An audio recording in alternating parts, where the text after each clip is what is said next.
اور ٹک ٹاکرز کو بلا کر ان سے جو ہے سیاسی معاملات پر بات کی گئی. ان کو بتایا گیا کہ آپ جو ہے ایجنڈا ہے اس کو آگے بڑھائیں. بسم اللہ الرحمن الرحیم. السلام علیکم. یوٹیوب چینل پر طارق متین آپ کو خوش آمدید کہتا ہے. مفتاح اسماعیل صاحب اس وقت IMF سے مذاکرات کے لیے موجود ہیں ملک سے باہر, اور یہ جو مذاکرات ہیں ان مذاکرات کے بعد آپ کو یہ خبر بآسانی دی جا سکتی ہے کہ ہم سب کی چیخیں نکلیں گی. ایک عام پاکستانی دہائی دے گا, ایک طوفان آنے کو ہے, مہنگائی کا ایک طوفان آنے کو ہے. امپورٹڈ حکومت مہنگائی امپورٹ کرنے جا رہی ہے, یہ پاکستان تحریک انصاف کا اس وقت کہنا ہے. صورتحال اس حوالے سے کیا ہے یہ میں پہلے آپ کے سامنے رکھ دوں, اس کے بعد آگے بڑھیں گے. IMF سے مذاکرات سے پہلے ایک گفتگو میں مفتاح اسماعیل صاحب نے یہ کہہ دیا ہے کہ ہم نے پاکستان میں پیٹرولیم مصنوعات پر جو سبسڈی ہے وہ ختم کرنے پر اتفاق کر لیا ہے, اور انہوں نے کہا کہ ہم پیٹرولیم مصنوعات کے پرائسز بڑھا دیں گے. یہ IMF کی ڈیمانڈ ہے. اٹلانٹک کاؤنسل سے وہ خطاب کر رہے تھے, اور انہوں نے کہا کہ IMF ڈیمانڈ کر رہا ہے ہم سے پیٹرولیم مصنوعات پہ سبسڈی ختم کریں, تو سبسڈی ختم کر دی جائے گی. اسٹیٹ بینک آف پاکستان کی خود مختاری کی شرط ہم پوری کریں گے.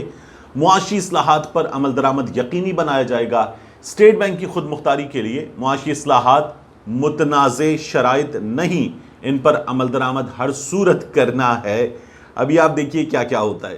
IMF قرض پروگرام کو بحال کرنے کی کوشش کی جا رہی ہے. فیول سبسڈی برداشت نہیں کر سکتے, اور یہ بھی انہوں نے ساتھ میں ایک جملہ کہا ہے, یہ کریں گے اچھی بات ہے کہ غریبوں کو ٹارگیٹڈ سبسڈی دینے کی ضرورت ہے. عمران خان صاحب نے ابھی پیٹرولیم مصنوعات کی قیمتوں پر, پیٹرول پر, ڈیزل پر 10-10 روپے جو ہے وہ کم کیے تھے, اور انہیں 4 مہینے کے لیے منجمد کر دیا تھا. 4 مہینے کے لیے منجمد, یعنی کچھ بھی ہو انٹرنیشنل مارکیٹ میں پاکستان میں قیمتیں نہیں بڑھیں گی. یہ عمران خان صاحب نے کر دیا تھا. بجلی کا یونٹ سستا کر دیا تھا. اس حکومت نے آتے ہی ایک بجلی بڑھائی, دوسرا اب آپ کے سامنے 2-1 روز میں خبر آنے والی ہے کہ بجلی بڑھائی جائے گی. ابھی جب پیٹرولیم مصنوعات کی قیمتیں برقرار رکھی گئی تھی تب بھی کہہ دیا تھا کہ اس پر ریویو میں جانا ہوگا, اور اب IMF سے وعدہ کر رہے ہیں کہ یہ قیمتیں بڑھائی جائیں گی, یہ بڑھانی پڑیں گی. یہ لوگ جو کہتے تھے عمران خان ہر تھوڑے دن کے بعد بم گرا رہا ہے, مہنگائی کا بم گرا رہا ہے, پیٹرولیم مصنوعات کی قیمتیں بڑھا رہا ہے, عوام کی چیخیں نکل رہی ہیں, عمران خان نے قیمتیں منجمد کر دی تھیں, لیکن اب یہ لوگ قیمتیں بڑھانے جا رہے ہیں, اور ان بڑھتی قیمتوں کے ساتھ یہ لوگ عوام کو ریلیف دیں گے. ان بڑھتی قیمتوں کے ساتھ عوام ان کو دعائیں دیں گے ہاتھ اٹھا کر, یہ یقیناً ان کو شاید نظر آ رہا ہے. عمران خان کی حکومت نے جاتے جاتے کیا کیا ہے, یہ جو حکومت ہے یہ آئی ہے بعد میں, لیکن عمران خان کی حکومت نے اس سے پہلے کیا کیا ہے میں آپ کے سامنے رکھ دیتا ہوں. یہ حماد اظہر صاحب ہیں, انہوں نے کچھ چیزیں شیئر کی, اور چونکہ یہ یہی معاملات دیکھ رہے تھے, تو اس وقت پاکستان کی ایکسپورٹس, پاکستان تحریک انصاف کی حکومت تھی مارچ میں, یہ $3 بلین پر پاکستان کی ہسٹری میں پہلی بار گئی ہیں. کسی ایک مہینے میں $3 بلین کراس کیا ہے. مارچ کی ایکسپورٹس جو رہیں وہ رہیں 3.072 بلین, اور پاکستان کا جو سال 2022 کے 9 مہینے ہوئے فسکل ایئر کے, مالی سال کے, ان میں $23.699 بلین کی ایکسپورٹس ہیں. یہ گروتھ ہے 26.6% کی. ہماری ایکسپورٹس میں 26.6% کا اضافہ ہوا پاکستان تحریک انصاف کی اس حکومت میں. یہ ایئر آن ایئر بیسس پر ہے, اور جو ٹارگٹ ہے 32 بلین کا فسکل ایئر 2022 میں وہ بھی پورا ہوگا. یہ پاکستان تحریک انصاف کی جو حکومت کی کارکردگی ہے اس کی وجہ سے. اسٹیٹ بینک آف پاکستان کہتا ہے despite high global commodity prices the turnaround in the current account continues with a deficit of 1 billion in March. خسارہ کرنٹ اکاؤنٹ کا 1 بلین پر پہنچا, اور 500 ملین یہ کم ہے جو اس کا ایوریج نکالا جائے 2022 میں. اور اس کے بعد وہ کہتے ہیں ساتھ میں کہ اگر اس میں سے تیل پر جو خرچے ہیں وہ مائنس کر دیے جائیں تو یہ سرپلس میں چلا جاتا ہے. یہ ہے پرفارمنس پاکستان تحریک انصاف کی حکومت کی جاتے جاتے, اور انہوں نے آتے ہی اب یہ قیمتیں بڑھائی ہیں.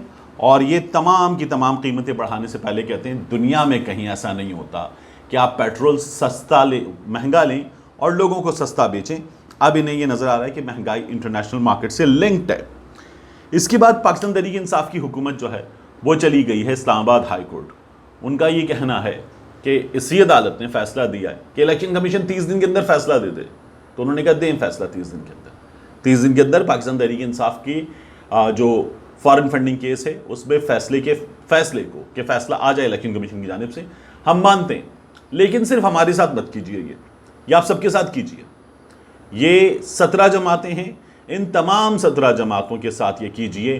نون لیگ کے ساتھ, پی پی کے ساتھ, ایم کیو ایم کے ساتھ, جماعت اسلامی کے ساتھ, عوامی مسلم لیگ کے ساتھ, تحریک لبیک کے ساتھ, باپ پارٹی کے ساتھ, بی این پی کے ساتھ, اے این پی کے ساتھ, ان سب جماعتوں کے ساتھ کریں, صرف ہمارے ساتھ یہ نہ کریں.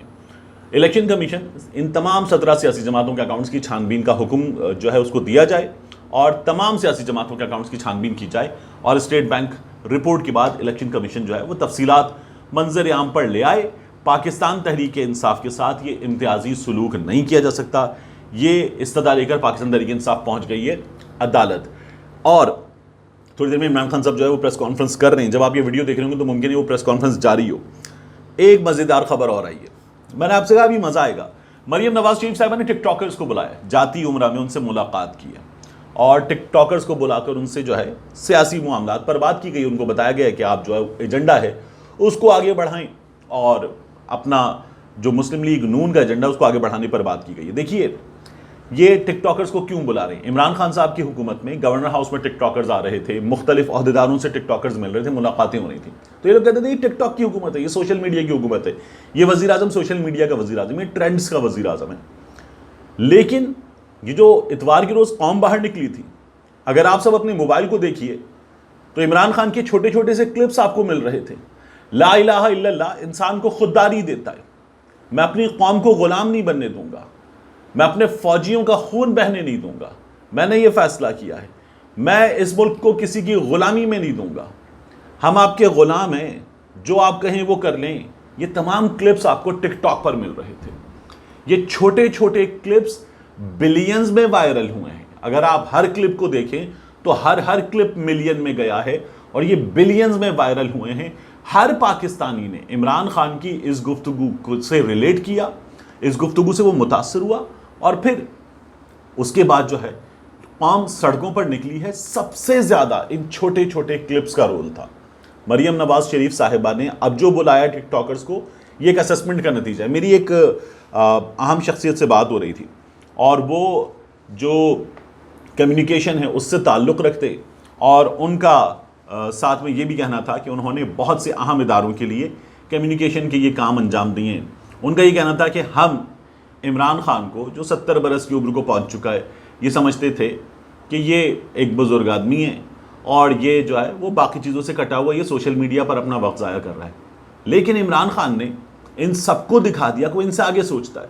ٹویٹر اسپیس عمران خان نے کر دیا, سوشل میڈیا عمران خان کی حمایت میں کھڑا ہوا ہے, اور اس حمایت کو دیکھ کر لوگ آ گئے ہیں. ٹیلی ویژن نے بلیک آؤٹ کر دیا, میڈیا نہیں دکھا رہا تھا عمران خان کو, لیکن لوگ عمران خان سے جڑ گئے, کیونکہ سوشل میڈیا ہر آدمی دیکھ رہا ہے. سوشل میڈیا آج کے دور کی سب سے بڑی سچائی ہے. اس چیز کو اب نون لیگ محسوس کر رہی ہے. ابھی آپ دیکھیے کہ مریم نواز شریف صاحبہ جو ہیں وہ ٹویٹر اسپیس بھی کریں گی, اور یہ لوگ جو ہیں وہ پورا زور لگائیں گے کہ اس ٹویٹر اسپیس میں اس سے زیادہ لوگ ہوں جتنے عمران خان کے ٹویٹر اسپیس میں تھے. اور یہ ٹویٹر اسپیس میں تو نہیں کہہ سکتے کہ یہاں پر بھی باٹس موجود تھے, جس طرح باٹس کرتے ہیں پاکستان تحریک انصاف کے ٹرینڈز کو چلانے کا کام, حالانکہ وہ بھی ان کا جھوٹ تھا. تو ابھی آپ کو مزہ آئے گا, اور بہت ساری چیزیں جو ہے وہ آپ کے سامنے آئیں گی. ایک مزہ اور آ رہا ہے, کراچی والوں کو بھی, سندھ والوں کو بھی, اور پنجاب کے بعض علاقوں میں بھی لوڈ شیڈنگ ہو رہی ہے, ٹکا کے لوڈ شیڈنگ ہو رہی ہے, اور 16 گھنٹے کی لوڈ شیڈنگ ہو رہی ہے. یہ سلسلہ ابھی تھمنے کا نہیں, آگے بڑھے گا. ملتے ہیں انشاءاللہ آپ سے اگلے ویلاگ.